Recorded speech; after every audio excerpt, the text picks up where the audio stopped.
I am industrialist, मैं कुछ भी करूँ इंडिया में, कितना धुआं उड़ाऊँ, पाकिस्तान में जाके मैं पेड़ लगा दूँ, मैं बोलूँगा carbon neutral, will you be happy?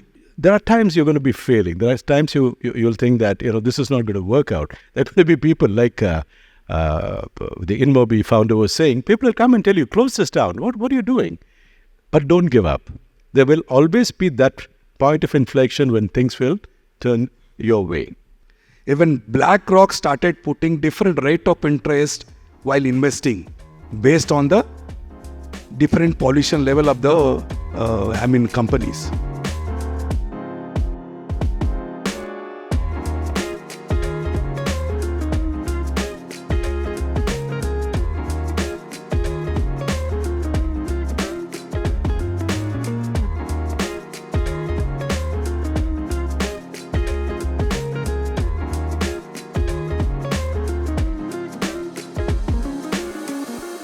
I would say this is going to be the most unique story, and all of you will remember this, that you heard it and you met them here at Techsparks. So the word we thought was of treepreneurs, and you have, Raj Mohan, planted how many trees so far? We have planted about 5 crore trees. That's about 5 crore trees. Yeah. तो अगर हम सांस ले रहे हैं अच्छे से, so we have to thank him also for this.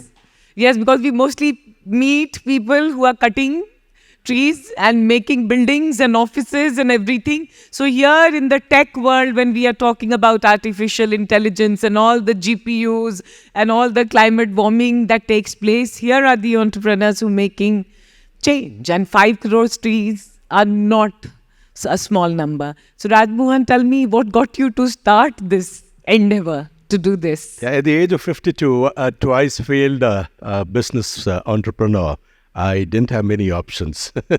And we were talking about climate change in those days. It had just started as a topic. People were conversing about it.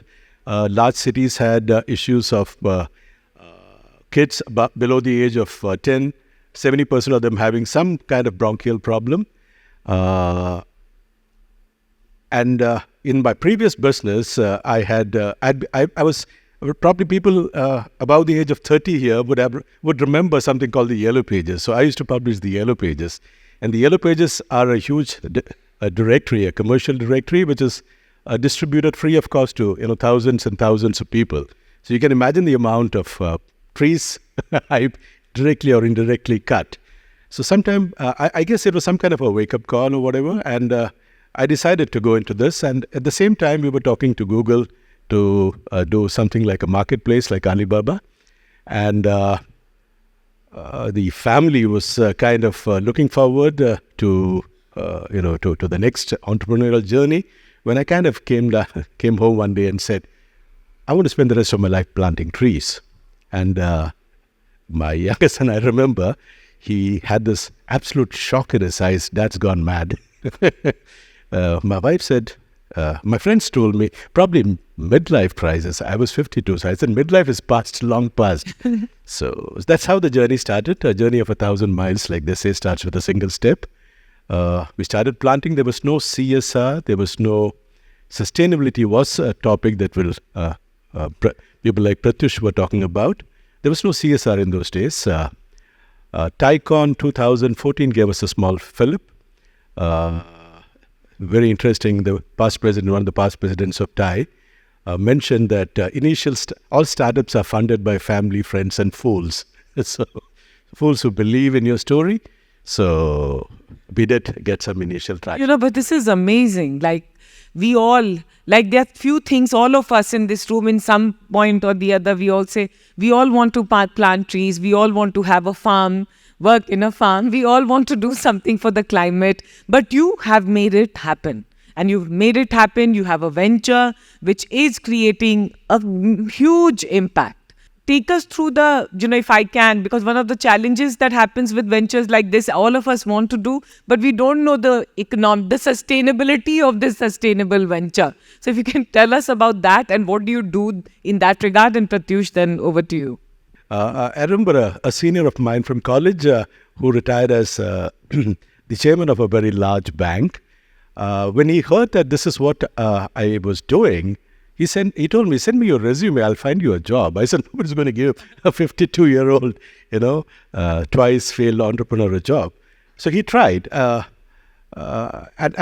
to me, one of the biggest moments was when a couple of years later, he's now settled in UK. He sent me a check, very small amount for me these days, but those days were a very big amount, about 100,000 rupees, and say plant trees on my behalf. So it was kind of a validation, a vindication of the path that one had walked on. And every person who's been on the stage, I've been telling youngsters here that the most important aspect of anything that you do is perseverance. And there are times you're going to be failing. There are times you'll think that this is not going to work out. There are going to be people like the InMobi founder was saying, people will come and tell you, close this down. What are you doing? But don't give up.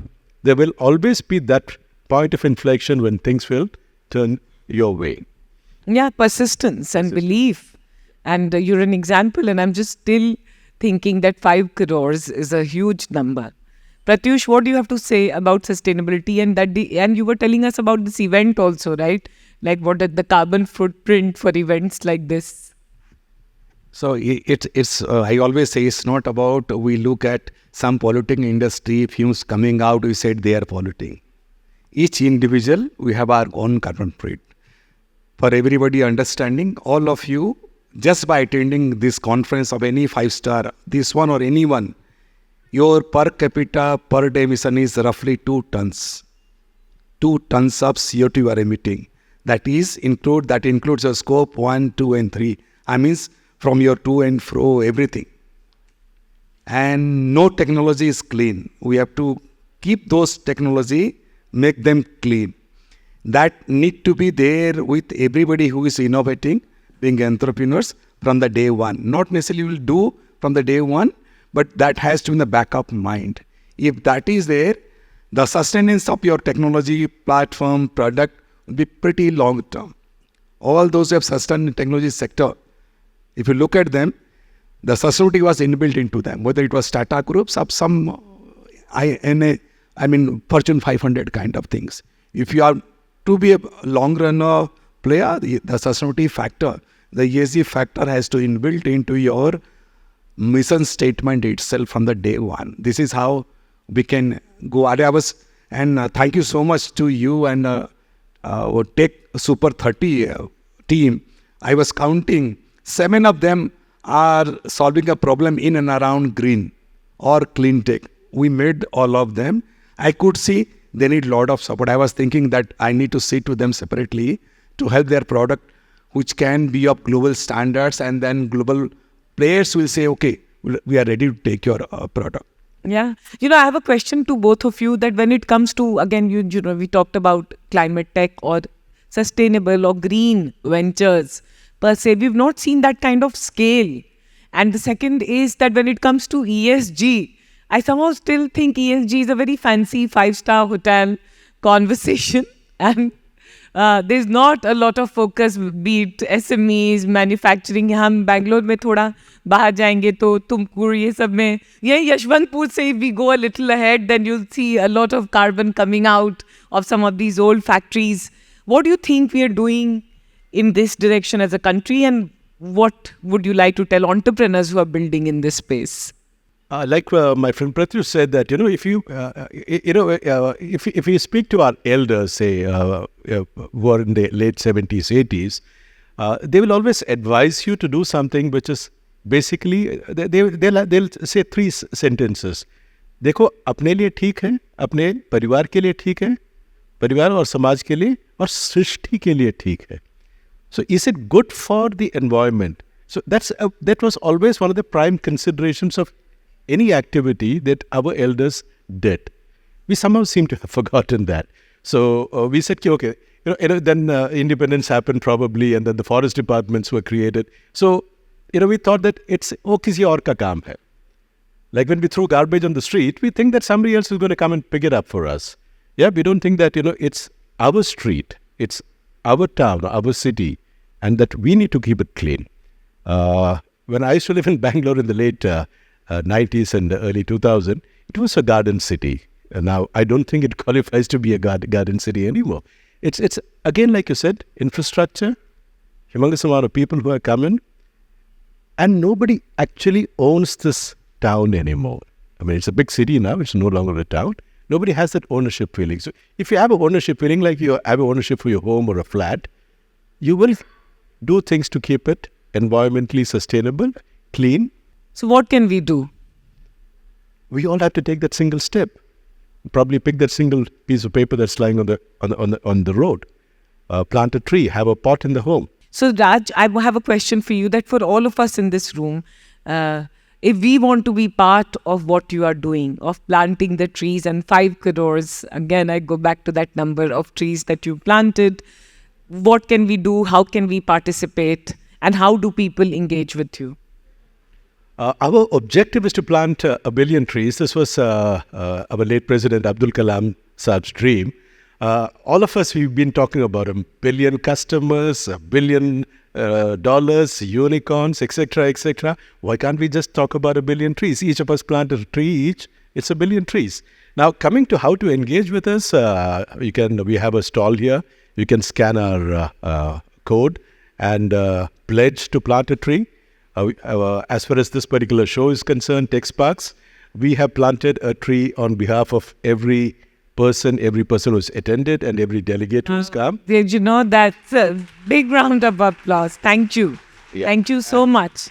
This makes it so meaningful for all of us. Thank you. And a digital certificate, I think, should be going to them from your end soon.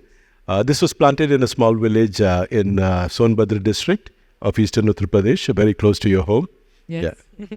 For the traceability, you need not to worry. I can assure you, I've seen that area. I've seen that entire work on Sonbhadra side. So to answer your question, maybe 2-3 things precisely we all need to do. Again, I'll start how much oxygen we take. It is more or less equivalent to one full-grown tree. So if in your life, if you can save one full-grown tree, which you have planted 2 years, at least you are carbon neutral. Just I'm talking about the amount of oxygen you take as free oxygen. Forget about rest of your office, to and fro, all those things. Wherever you work, ask your top management, the CSO, even if you invest, see their portfolio with respect to ESG parameter. These days they are bound to give a disclosure. Even BlackRock started putting different rate of interest while investing based on the different pollution level of the companies. So if you are less polluting and doing a business, there are chances that your rate of interest will go down from their side. They have started this called ESG investment lenses, all those things. So if you put those things in a right way, things will be very clear. Second, whole global world is saying carbon neutral. It was their talk up to 2020. Now they're saying net zero by 2040. I'll just give you a difference of both. Carbon neutral means I am industrialist, मैं कुछ भी करूँ India में, कितना धुआं उड़ाऊँ, पाकिस्तान में जाके मैं पेड़ लगा दूँ, मैं बोलूँगा carbon neutral, will you be happy? Carbon neutral, carbon offset is in that sense. You are not reducing your emission, but you are offsetting somewhere else. Net zero is saying, take best of the technology. First, reduce your scope 1, 2. Scope 1, 2 means your own emissions. All that is emitted out of your product or by purchased electricity kind of things.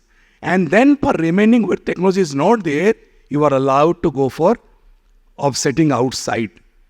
In those lines, whole world is saying, let's make this Mother Earth by 2040 net zero. However, Government of India says, we have less started with respect to industrialization. We will take another couple of more decades. So, probably Government of India is saying by 2070. But best of the companies, they have started saying we'll do before 2040. So, Infosys kind of organization are saying by 2035. So, that's what I say. If you are building a new unicorns or you are going towards that, inbuilt carbon offsetting, decarbonization process from the day one itself. Don't jump into technology which are not clean. Don't jump into technology which will give you very good EBITDA in the initial period, but at the same time, your carbon emission will be pretty high. And then slowly both customer, clients go away. It has started coming to India. If your investors are outside, if your clients are outside, they're talking about your net zero targets. Or if you have heard about science-based target initiative, you can check them online. Everybody is going on to one Bible called SBTI on the net zero. And because of the scope 3, it's like supply chain. What is my scope 3 might be your scope 1, might be scope 2 for somebody else. So on those lines, we are all part of the same supply chain globally. We all need to achieve net zero by 2040, or in India might be a bit late, but we have to sail through the same process. I'm just so happy that we are having this conversation at Techsparks, because we don't have real, what affects us. Hawa, pani, और ये हवा और पानी और जो climate है, this is affecting all of us as we keep on building a lot more tech.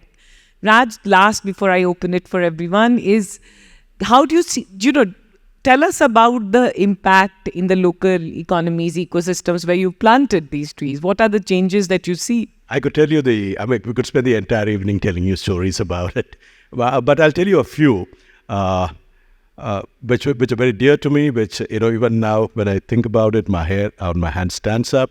One is this lady called Poonam Devi in a small village in Sonbhadra district, her tribal village. The first thing we did was we started planting trees, then we set up a borewell there, then we put up a solar pump there, put irrigation lines so that they could do the farming themselves. So she started growing corn and vegetables. And about 6 months later, her husband, who was a migrant labor in Hyderabad, she called him back saying, now we have sufficient to eat, and we can also, make a little money and take care of our kids' education by selling some of the produce that we have. One story. Second story, again in Sonbhadra, pretty high up there in a village called Palhari. When we started working in those villages, we normally ask before, if you had to put a bore and sink a submersible to pull out the water for watering the trees, the question that we normally ask is, Bijli hai? So, Bijli hai? Haan sahab, Bijli hai. We never ask ki kitne ghante aati hai aur kitne din aati hai. So we had sunk a borewell, and the borewell in those areas cost, because up in the hills it cost about 100,000 rupees plus, and it never got functioning because there was no electricity there. So when I went there, I said, let's try something. Let's try to put up a voltage stabilizer, a stepper voltage stabilizer, and see if we can try to pump water out of this. Shraddha, you wouldn't believe it, that when we did that act, when the water came out, everybody in that hamlet came with whatever utensils they had to store the water, because otherwise they were traveling 5-6 kilometers to fetch drinking and cooking water. So there are endless stories like this in the communities that we have done, villages where people have now started becoming self-sufficient. They started growing their own food.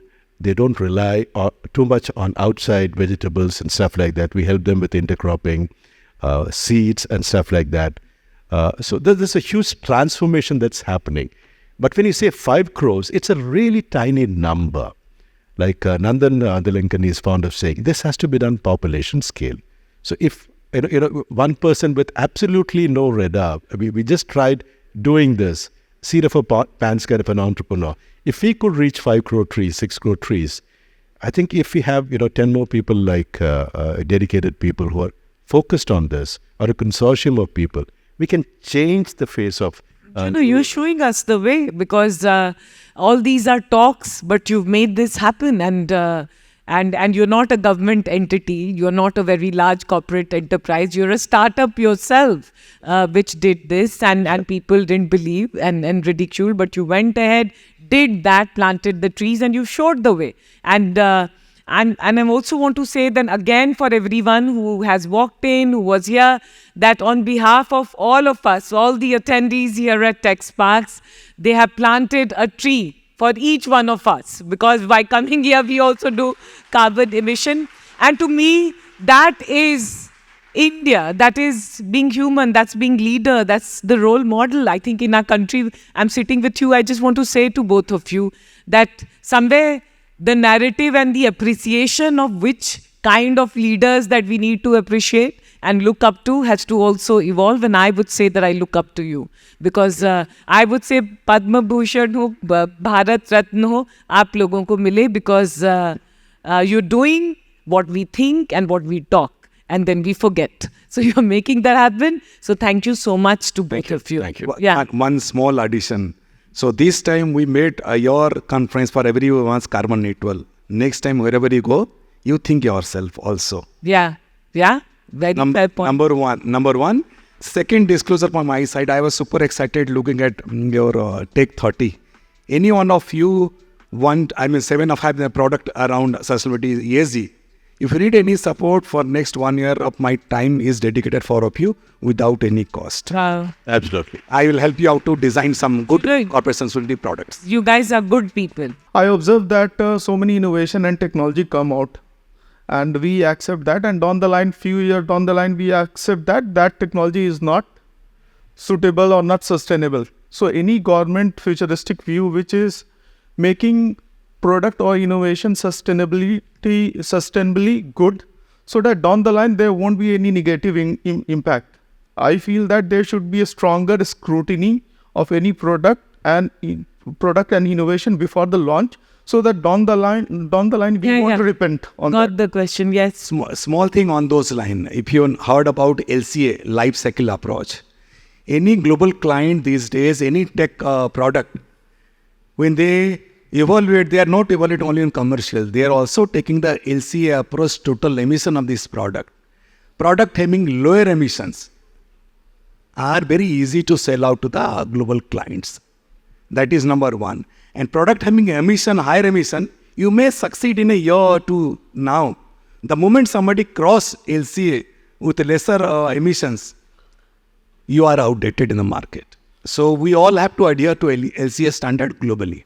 India is a land of dichotomy. Yesterday we heard from the ISRO chairman talking about India's journey towards Mars and beyond. And here we are talking about people still struggling for water. As we look at the startup economy in India, where population and leaders are actually benefited and hero worship is there for being a unicorn, what message do you have? How do you drive the message to the new startup or new entrepreneurs about having a mindset to do good for the bottom of the pyramid and not just staying focused on the top of the pyramid? The only way, somebody was asking me this question, similar question day before yesterday, and I asked him, आप गांव में रहते हो? कहते हैं हाँ गांव में जाते हैं. तो कि गांव में जब रात को जाते हैं क्या टॉर्च लेके जाते हैं? हाँ टॉर्च लेके जाते हैं. तो टॉर्च पकड़ने वाला सबसे आगे होता है कि सबसे पीछे? तो इससे सबसे आगे होता है. मैंने कहा सबसे पीछे रहेगा तो आगे वालों को भी दिखेगा, आपको भी दिखेगा. So it's just a question of switching the thought process, and it's very easy. If you're shining the torch for others, you yourself can see the way. Pretty easy to do it. And honestly, I also want to say to this is, he's here along with what you're saying, the unicorns and everyone else being celebrated. So we are celebrating this story equally, and I'm very proud that all of you are sitting, asking questions and listening, because together we are making that change happen. Absolutely. Yeah. One tree at a time. Yeah. I'm working somewhere on the same lines, but more not as non-profit, but more as a business. But one challenge that I've been facing into building this is that now we plant trees, right? We plant trees in rural areas, as you said, in somewhere mostly around rural areas. In Karnataka, I see in North Karnataka, Uttar Karnataka, that side.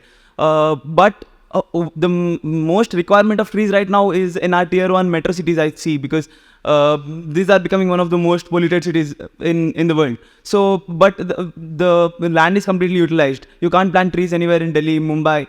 And is there any way we can, I agree, planting trees in other locations can overall help the country in a slow-paced manner, but to exactly drive this in the metro cities to reduce, make the cities better, you need to plant it there itself, right? So what's the way we can do that in the metro cities? Well, it's not as difficult as trying to find a needle in a haystack. Go to all the schools, go to all the police department offices, go to all the police stations, go to all the CRPF, CIS, BSF, army cantonments. There's plenty of space available. Yeah? So go and plant there. Hello, sir. Good evening. Greetings, Pratyush. I am from Chennai, and I do a thing that's totally different from what you guys are talking. But I have been a part of different NGOs, and I'm still a part of different NGOs. We work for, like different campaigns, like we work for beach cleaning campaigns, we work for tree plantation campaigns. But there is one question, being a youth, I contribute as much as I can. But when I see it on a larger scale, the impact is totally less. It's just one single dot. So how, being a youth, I can connect the dots and make it as a larger initiative? That's the kind of thing that we are trying to do. The earlier person had said that he runs a not-for-profit. We are very proud that we are a for-profit social enterprise. We are for-profit. And with that money that we generate in profits, we do many more projects than we otherwise could have done if you were an NGO. Yeah, so recalibrate yourself. And don't look back. Don't say that, others are not doing it. You keep doing what you can. And there will always come an inflection point, a point where you will get to know the people who matter, who will understand what your objectives are, and who will fund you. And you're saying you're a small dot, but it's a very good dot, no? Yeah, very because good many dot. people are not even dots. So you are, and you should be very, very proud. Absolutely. Yes. One small addition there. Have you heard of an initiative called Living My Promise? You can Google and time. So a lot of people came together during COVID period, and they said, why only say Mr. Tata or Ajim Premji sir will give half of their wealth to the society? Why not the middle class people like us? So as of now, how much? 250? Yeah. 250 plus have already signed. It's not an NGO. It's not corporate. It's just a movement being created. Target is to reach out 10,000 people. And we too are the fortunate enough to sign there, and by which we are saying 50% of our wealth also will go to there. But first to earn, and then, so that's what he's saying. So somewhere here to earnings has to be there, so that You have to earn to give, right? Yeah. Hello, sir. Not our founder exactly yet, but one basic question that people have already asked you is if I want to go and plant somewhere, there is no land, first thing. So in the last 2-3 years, I have seen so many spaces just taken up by 30-floor apartments and everything. And some of the apartment spaces are such a way that there is landscaping, but there are no trees. So when things are happening at a scale like this, smaller activities are not really adding up. So in that case, what is something that we can do, and shouldn't there be policy involvement there as well, along with these efforts? This is one question. And the other question I was thinking of was, we all know that Google search and everything always have like a carbon footprint. Now we have a lot of startups, like it's a very great environment here, but everyone's talking about AI, right? Now, one ChatGPT search will cost more, like 10-20 times more than a simple Google search.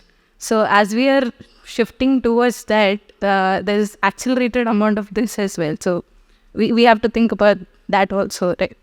The amount of wood that we consume from cradle to grave is equivalent to 108 trees. And this was pre-paper, pre-fossil fuel era.